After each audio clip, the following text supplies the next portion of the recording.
I give the floor now to the representative of Pakistan. Thank you, Madam President.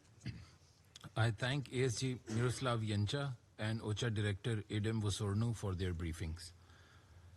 The devastating conflict in Ukraine has dragged on for far too long, leaving a trail of destruction, human suffering, displaced families, and shattered lives and livelihoods of millions of people in its wake.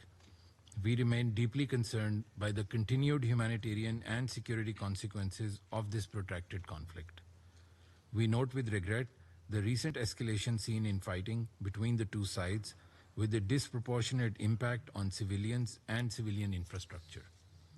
Equally, if not more distressing, is the fact that the momentum for peace generated through arduous and bold diplomatic initiatives and negotiations facilitated by the United States, Saudi Arabia, and Turkey, including the adoption of Security Council Resolution 2774 earlier this year and the limited ceasefire understandings, could not yield a lasting impact. The fragile foundation of hopes for peace laid down by the diplomatic efforts needs consolidation. Madam President, Pakistan is an ardent and resolute supporter of peace. We have always favored the path of diplomacy, dialogue, mediation, and engagement, and advocated for resolving disputes and differences through peaceful means. However, dialogue and diplomacy without a genuine commitment from all parties involved cannot deliver the desired results. As we have repeated on numerous occasions, the protection of civilians and civilian infrastructure is a fundamental obligation under international law and must be respected by all parties without exception. Military means will not resolve this conflict. The failure to seize the opportunities afforded by dialogue will only prolong the suffering of millions and exacerbate global instability. This serves no one's interest.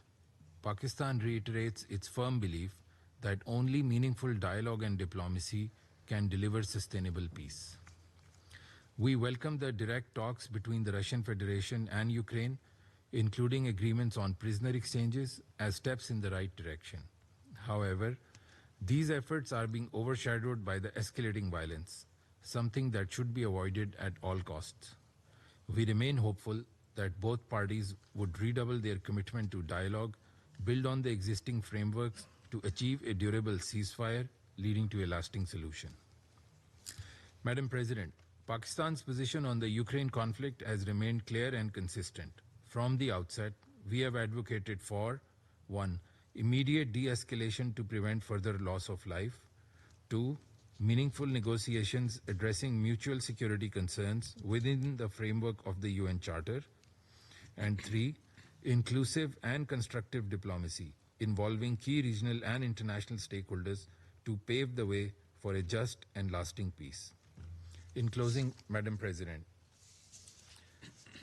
peace is an imperative, a humanitarian necessity, and the only path to avert pushing the world towards the brink of catastrophe.